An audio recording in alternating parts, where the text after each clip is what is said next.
Hey everybody, welcome back to the Junkyard Dog Report. Rough game for us last night against the Nets. They kind of hit us pretty hard to start the game, and we didn't really know how to respond until the second half. So let's just get right into it with some highlights of the bad plays in this game, or the good Nets plays at least.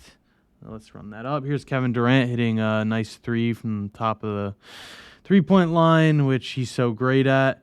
Here's Kyrie Irving with the ball doing a nice jab step, which he was loving all night, and hitting a contested mid-range shot, which is something else he was doing all night over Darius Garland. And here we have Kevin Durant with the ball against Jared Allen. Definitely a tough matchup for JA here.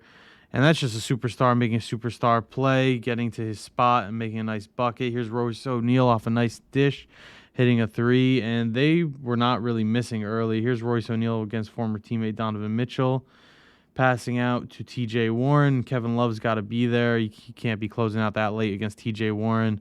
He had 50 points in the bubble for a reason. Here is Kevin Durant with Darius. Oh, no, that was TJ Warren again. My bad. With Darius Garland on him, getting the and one right there. He just looks so much bigger than DG. It's hard to tell. Here's Kevin Love trying to do the right thing. Karis LeVert unable to handle the outlet pass. Here's TJ Warren off to Kevin Durant for a wide open three. And why hold for the last shot of the quarter if you're just going to get that so easily? Here's Kevin Durant rising up against Lamar Stevens. And when you're that tall, over 7 feet, it's hard for anyone to cover you. And here's Kevin Durant drawing two defenders, dishing out to Royce O'Neal, who finds Kyrie Irving wide open for three. And DG's got to stay focused on Kyrie there. You can't leave Kyrie wide open from the three-point line. Here's Kyrie Irving with some sauce, using that jab step again to get Evan Mobley to back off, and then stepping back for a nice easy three. And here we got Kyrie in the fast break, pulling up and just hitting. And Kyrie and Kevin Durant were on one in this game. TJ Warren definitely helped them both out a lot. Here's Kevin Durant finding Kyrie Irving open off of Ben Simmons' screen, and it's just tough to get over a screen from a guy 6'10", Ben Simmons, who's also kind of wide. Here's Kevin Durant with a nice pass to Ben, who finds Nick Claxton for a nice alley-oop. And, tough to get beat by your backup. I don't know why Evan Mobley's slacking so far off Kevin Durant there.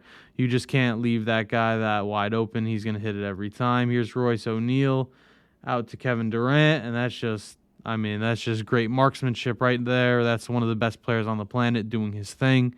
You can't really stop that when he's hot. Here's Ben Simmons off to Kyrie Irving, who keeps his dribble, finds Nick Claxton, who does a Euro step, surprisingly, and puts it in over Jared Allen, the guy he used to back up. Here's Claxton again off of a nice dish from Kyrie Irving.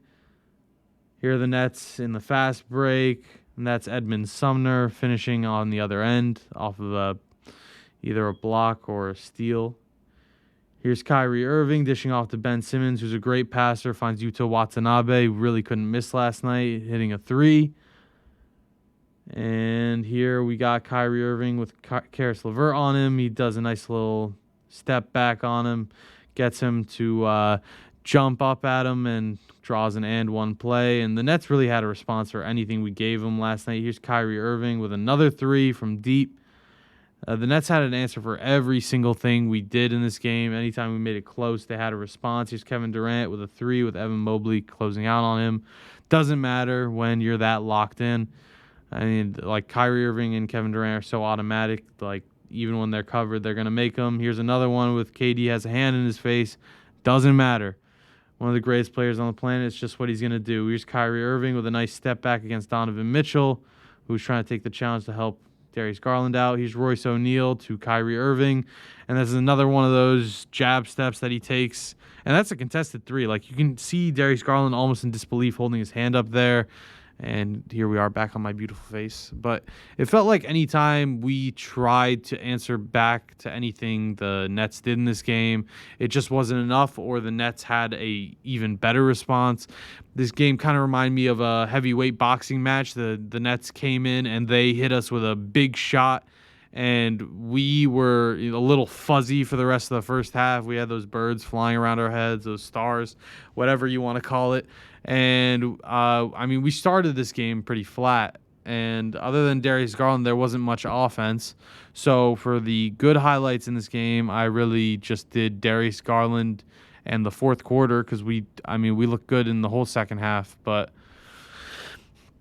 not many guys stepped up offensively on this team other than Darius Garland, to be honest. It definitely was a tough one to watch in terms of that, especially considering that the defense for the most part in the second half was good other than when the Nets went on their runs. It's just that the Nets I feel like they wanted this more than us. They wanted to be the 3 seed. They came in and they just took it from us, and it's tough to lose 2 straight at home after starting 15-2 at home. But it is what it is. So let's get into some good plays from this game. This is the start of the game. We win the tip. Here's Donovan Mitchell off to Darius Garland for a nice 3 off a screen. And he was hitting all night tonight. This is all going to be Darius Garland until the fourth quarter. Here's DG with a nice floater. And rightfully so. This man was amazing in this game. He carried us on his back. Here's Darius Garland knifing through the defense, getting through Patty Mills, Kyrie Irving, and Ben Simmons for a nice easy layup. And then here we have Darius Garland running the break, takes a transition 3, and those are always heartbreakers. But look at the score right now. We're within 1. The next highlight, we're going to be down 13. So it shows you how they had a response for everything we did. Here's Kyrie Irving with Darius Garland with 2 guys on him, finding Jared Allen wide open, and for a nice easy finish. And here's Lamar Stevens off a dish from Darius Garland, who gets blocked. DG's able to find a way to get that offensive rebound and find Evan Mobley in the paint for a nice finish. Here's Darius Garland finding Ev again for a nice finish under the rim. And what's Royce O'Neal going to do about that? Ben Simmons is on the other side of the basket, so he definitely can't do anything about that. Here's Darius Garland. He wants to screen on Kyrie, but he can't get it, so he takes a little sidestep to the right, a little step back 3. And as I said before, he was hitting all night. He couldn't miss anything. The basket is as big as the ocean for him. And here he's going at Edmund Sumner, getting to the rim, finishing on the other side, so he has no chance to get blocked there. Here's Darius Garland against Kyrie Irving, finding Jetty Osman in the corner with Yuta Watanabe slacking a little bit. Jetty hits the 3. And, great game from Darius Garland. I just wish he could have got a little bit of help offensively. Here he is finding Evan Mobley, who does his best Pascal Siakam spin imitation and throws it down. Here's Darius Garland working against who's that? Working against Nick Claxton. The big man can't keep up. Too much sauce for him. Here's another big man on Darius and Yuta Watanabe, and he gets both of them this time. Yuta and Nick Claxton going to the rim and splitting both of them for a nice easy bucket. Here's Darius Garland faking the step back, getting to the rim against Yuta and Nick Claxton again and putting in a layup. And, most of the highlights in this fourth quarter are also Darius Garland, but I didn't do that on purpose. I just took all our highlights from the fourth. Here's a nice floater from Darius Garland. It's just that, offensively, he did everything for us in this game. And, here's a steal. Donovan Mitchell got off T.J. Warren to Jetty Osman. I honestly thought that should have been a backcourt violation. Here's Darius Garland working against Kyrie Irving. Gets Nick Claxton to get the second guess himself and puts in the floater over his head. But I thought that should have been a backcourt violation because that ball that wasn't really tipped. He was just under so much pressure that he lost it and got into the backcourt. And then I thought it should have been a jump because Donovan Mitchell grabbed it from him, but I guess he was able to rip it out quick enough that it was a steal. I'm not going to complain about it. I'll take that fast break bucket anytime. But I think that we showed that we can hang with teams like the Nets in the East in this game, but we only showed it in spurts, unfortunately. If we could have just played a full 48 minutes like we did in the second half, we definitely would have given ourselves a much better chance to win this game. If somebody else could have shown up offensively in this game, that would have been huge, right? DG had 46, but not a single other player on the team had 20. TJ Warren had 21 for the Nets, with Kyrie Irving and Kevin Durant having 32 apiece. So it's hard to match up with that when you don't have that scoring on your side as well. Both those guys, and Kevin Durant and Kyrie Irving, were super hot in this game. And you saw a lot of those shots they made were contested. It's just that when you're some of the best basketball players in the world, that's just how it goes down sometimes. Some nights you're just feeling it. And, Kyrie, this was his home for about 6-7 years. Kevin Durant is used to coming into Cleveland with way more pressure than he had last night to come in and perform. So we definitely need to step it up if we want to beat those guys on our home floor and show them it's our home floor, because they've had experiences in Cleveland and they feel just at home when they come here every time and every time they see us. And that's been evident so far.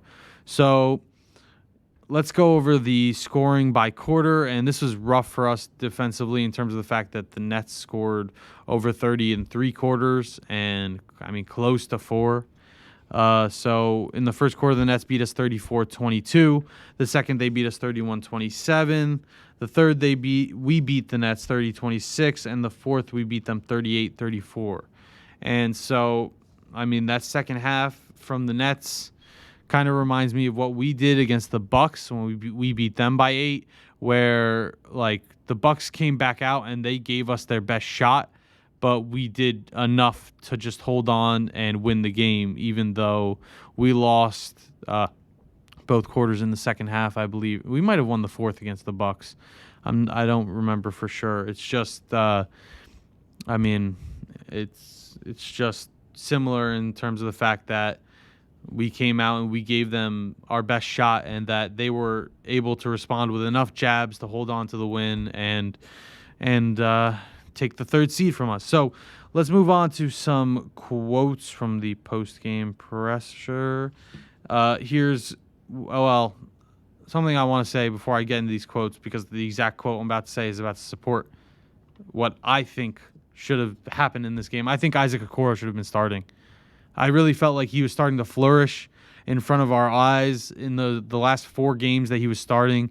He looked fantastic. He was really starting to take that next step, really starting to look like that guy that we took 5th overall in the draft. And then we insert Lamar Stevens back into the lineup. And I honestly was so confused before the game. I was trying to check if Okoro was hurt or something. And this quote from JB just honestly kind of infuriated me. He was talking about Lamar Stevens on Kevin Durant, and here's what he said. He said they played a lot of pick and roll when he was guarding him, and now you've got to learn how to navigate, those screens and just things that we haven't had him do a ton of. And one thing about Isaac Okoro defensively is that he is one of the best guys I've seen arguably in the league at avoiding screens, getting over screens, getting under screens, staying on his guy anytime a screen shows up. And I feel like he would have stepped up to the challenge on Kevin Durant. Last year when we played the Nets at home and we beat them, he was fantastic on Kyrie Irving. So I definitely would have loved to have him in, at least to try and heckle Kyrie Irving, who was on fire.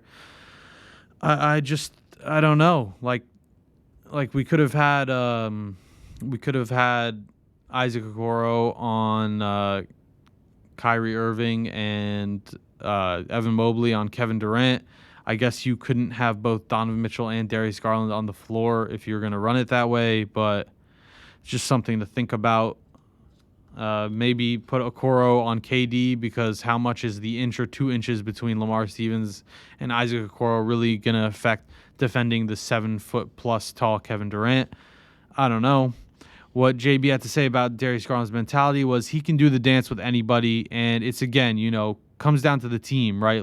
Against a team like that, we all have to have that. And Darius Garland's performance in this game is something I absolutely loved, and it's great that this is the picture for that, because it's his performance against the Timberwolves. That wasn't against the Timberwolves.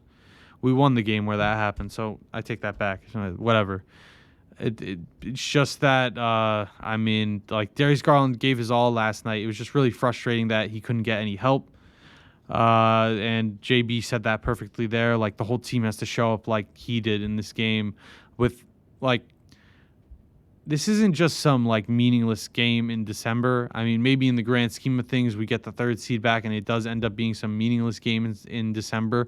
But the Nets were coming into Cleveland not just to get the 3rd seed, but to prove a point, right? Earlier in the season, they were a laughingstock before Steve Nash was fired. They've been on this hot run ever since, and now they come into Cleveland with a chance to move up in the standings. And they came in with that playoff intensity, and they put it all on the line for it. And I mean, we came out flat, and that just can't happen in this situation. And hopefully, will be a great learning experience. It's definitely tough when you start a season 15-2 on the road and then lose. I mean, at home, and then lose 2 straight at home. But it is what it is. We have to find a way to rebound and move forward. Uh, Here's Donovan Mitchell's quote about the game as a whole. He said, "We competed, we scrapped, we defended, we scored, and on top of that, we all didn't really have our best nights offensively outside of Darius." And he's absolutely right. Like, it felt like Darius Garland was doing everything he could offensively, whether it be orchestrating the offense and finding guys in open situations to get them easy buckets, or if he was just taking the ball and scoring himself.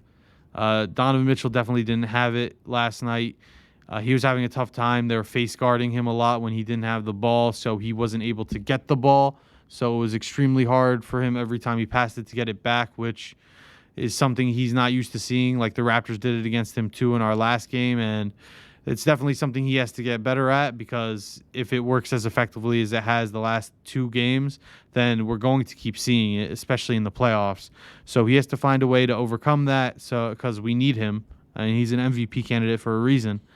And what Don had to say about how defenses sag off Lamar Stevens and Isaac Okoro, and how they're always in the corner. He said, "Keep shooting, just keep shooting." Like, those guys are always first in the gym every single day. Even on Christmas, they were there. So, I mean, like, the team has faith in them to hit their threes. And Okoro, when he was starting, was hitting his threes at a good clip, which I'll get into later. But Lamar hit 1 or 2 last night. It's definitely somewhat of a problem because it affects our spacing on the floor. Even Donovan Mitchell said something about that, where he's used to, in Utah, he always had 4 shooters on the floor with him, other than when like Rudy Gobert was on the floor. There were always like 4 shooters on the floor. So it's definitely tougher that way. But I mean, we have 2 non-shooters in Jared Allen and Lamar Stevens starting in this game. So, it is what it is. But moving on to Darius Garland's post-game quotes. On the flat start, Darius Garland said, "I think they got the best of us tonight, but we see him another time, and we're definitely going to set the tone from the jump." And I love the confidence. I love that he's saying that we're going to come from the jump with that energy, intensity, effort, all that good stuff. Because, I mean, like, the last few nights we haven't done that. Like, the night before Christmas Eve and the day after Christmas, like, we just come out flat. And, like, it's just tough to see, especially against a team in the Raptors that, like, so far this season has owned us. They're 3-0 against us this season. They already won the series. We have to stop them from sweeping us, hopefully, the next time we play them. And the Nets, who were part of the reason we didn't make the playoffs last season, come into our building, and they start off from the jump with all that intensity, and we don't. Well, it's not that we didn't, like, it's not that we just came out flat. It's that we got punched in the mouth, and we didn't know how to respond, too. So, definitely, hopefully, a good learning experience for this team moving forward. And JB, in his press conference, said something along the lines of, like, we can hang with these teams. We can play with these teams. We proved this to ourselves tonight with the way we played in the second half. And what DG had to say about that was, I think we can play with anybody in this league. I think we're one of the top teams in this league. So, of course, we can play with anybody. And, I mean, I agree with him, right? The Cavs are one of the best teams in the league. And we've lost a lot of games that we shouldn't have. We've also won games we shouldn't have. So, these things are going to happen over an 82-game season. There's a lot of time left to get to where we want to be if we do want to go to the finals this year. It's just that as of right now, it's not, it's not consistent. And I honestly thought with a 6-game homestand, even with the Nets and Bucks coming to town, I thought we were going to beat the Raptors. I can't lie. I kind of overlooked them myself, considering how they had been playing more recently before they played us. Like, Siakam had to score 52 for them to beat the Knicks. So I thought we were definitely going to win that game. And, we beat the Bucks, and that gave me all the confidence in the world that we were going to finish this homestand 6-0. But we finished 4-2. So I mean, overall, it's still successful. Like for most teams, a 4-2 homestand is great. It's just that we have loftier expectations when we're playing at home because of how great our team has been at home this season. And I forgot to take these down. But moving on to some of the stats, and I do want to start with the big four, but at the same time, I want to say my little spiel about Isaac Okoro and why I think he should have been starting, at least statistically speaking, why he should have been starting. So I got his averages from his 4 games as a starter, and I'm about to compare them to his stats coming off the bench against the Nets last night. So as a starter in those last 4 games before the one against the Nets, Isaac Okoro was averaging 11.3 points per game, 3.5 rebounds, 2.3 assists, 3/4 of a steal, a block, half a turnover in about 25 minutes and 15 seconds per game. He was shooting 53.1% from the field, 41.7% from 3, and he was averaging around 7.75 attempts per game from the field and 4 threes per game, which all of these are pretty great numbers from a guy who's the 5th option, right? To have like 11 points per game and to be shooting over 50%, over 40% from 3, which we haven't really been seeing from Isaac this season. To what he did last night was just, and I'm not even blaming him. Like it's a huge, hit to your ego, to your confidence, to yourself when you're playing the way he was, and to get moved to the bench. I bet he was asking himself, like, what did I do wrong? Because that's what I was wondering. Like, what did he do wrong to get moved to the bench? And maybe JB was more comfortable using Lamar Stevens against a guy like Kevin Durant, but when it wasn't working, I don't know why he didn't try to use Okoro. Here's how Okoro did against the Nets off the bench. 2 points, no rebounds, 1 assist, no steals, no blocks, also no turnovers. In 10 minutes, he shot 25% from the field, 0% from 3. He had 4 field goals attempted, so he's 1 for 4, and he had 2 threes attempted, which he missed both of. And I mean, like, with young players, you have to be smart with how you develop them. Like, Okoro is still like 21, and he's very raw. He's very raw coming in. And once he started to flourish, I don't think there's any reason to pull him from the starting lineup. It's the most puzzling thing I've seen JB do since he's taken over as coach of the Cavs. Maybe I'm wrong and there's something worse he's done, but I've been a JB believer since he started as head coach for the Cavs. So this is definitely the most puzzling move he's made, in my opinion. I mean, like, this is a guy we spent the number 5 pick on in the draft. He's starting to play like the guy we drafted him to be, and then you pull him from the starting lineup. I know Lamar doesn't deserve to lose his starting job due to injury, but if that's what it was, then why didn't he insert Lamar back into the starting lineup as soon as he came back? Like, I don't get why he did that, especially considering the ramifications it could have on Okoro's confidence moving forward. But it is what it is. Here's the stats for the Big Four versus the rest in this game. So the Big Four had 83 points and the rest had 34, but Darius Garland was like, here's what I'm talking about when I say he had no help. So Darius Garland had 46 points. The rest of the Big Four, so the other 3, had 37, and the rest had 34. So Darius Garland by himself had more than the other big 3 and the rest of the team that played last night by himself, which is just like give him a little bit of help. Like TJ Warren scored 21 last night. We didn't have a single guy score 20. Speaking of which, something that's relevant to that exact thing is that we had 22 points in the first quarter, and Kevin Durant and Royce O'Neal had 22 points in the first quarter. So there's that, and also only 4 players scored in the first quarter, and those 4 players were Darius Garland, Donovan Mitchell, Evan Mobley, and Kevin Love. Getting a little bit off track there, but here we go back to the Big Four versus the rest. Rebounds, the Big Four had 23, and the rest had 10. For the Big Four, Jared Allen had 11 rebounds, Evan Mobley had 6, and Darius Garland and Donovan Mitchell had 3 apiece. For the rest, Kevin Love had 8, and LeVert and Lamar Stevens had 1 apiece. And that's another thing, like from Okoro, I probably should have checked this for his starting.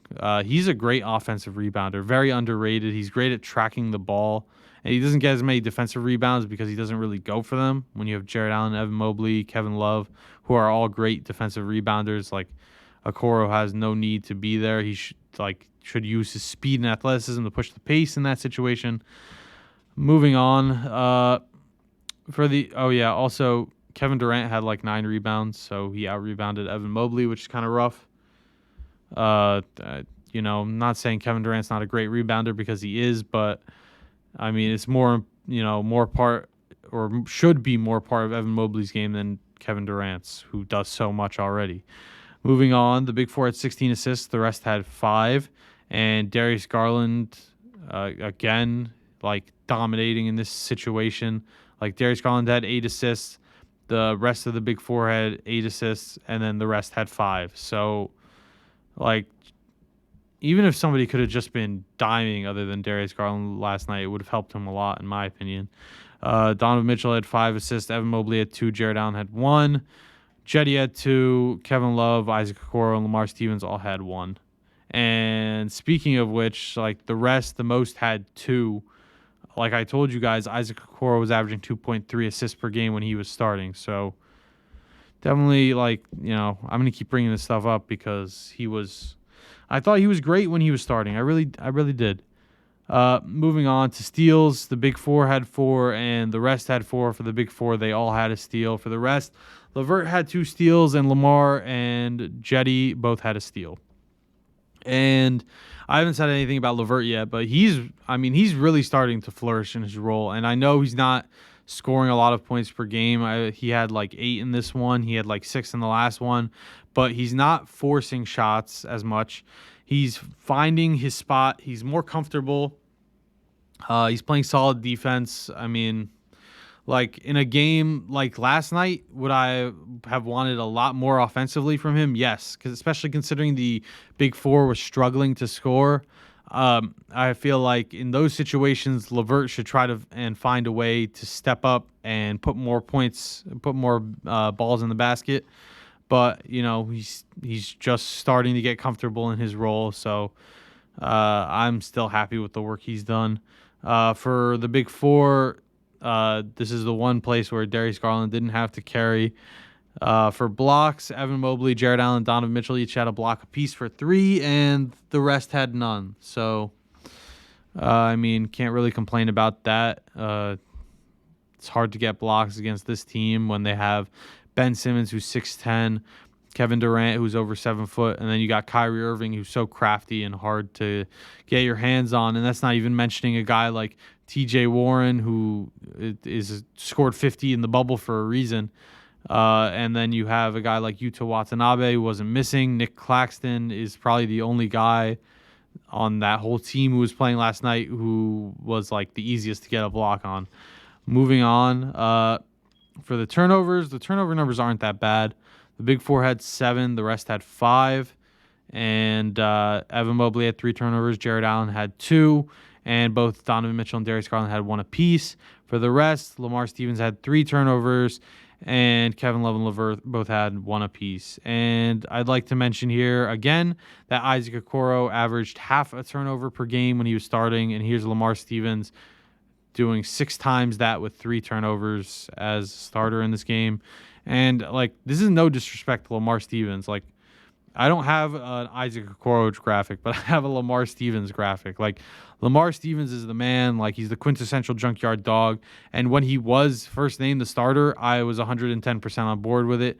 And when Isaac Okoro was starting and when Lamar was out, I was curious how JB was going to handle it. And at first, I wanted Lamar back in that starting lineup because he does so much for us, whether it's verbally or physically on the court.